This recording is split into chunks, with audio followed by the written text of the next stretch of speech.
can you add texture to your clay, and why would you want to do that?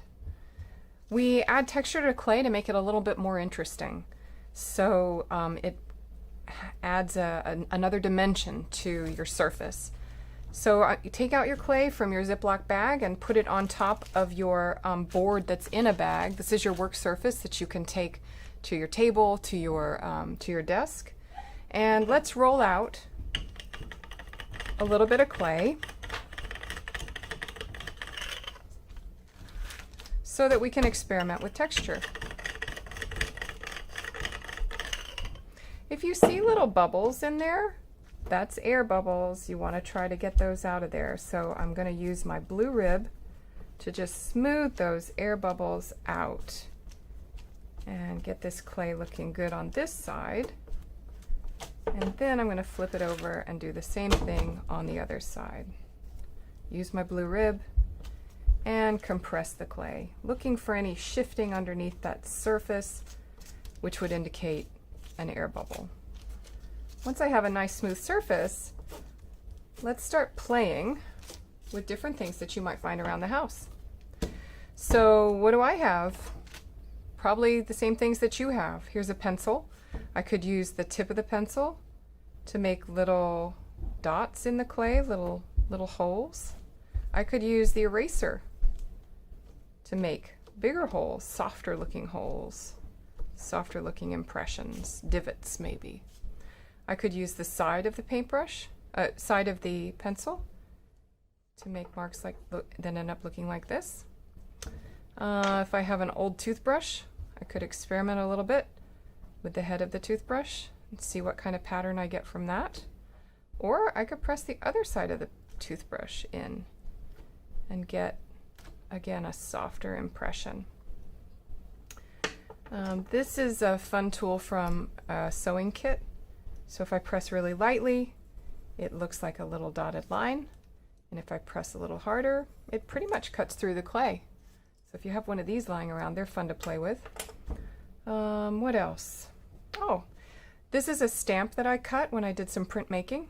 And if I put this in the clay and press down, and I could even use my rolling pin again to press this into the clay, it will leave behind an impression that is the exact opposite or the inverse of what I have on my stamp.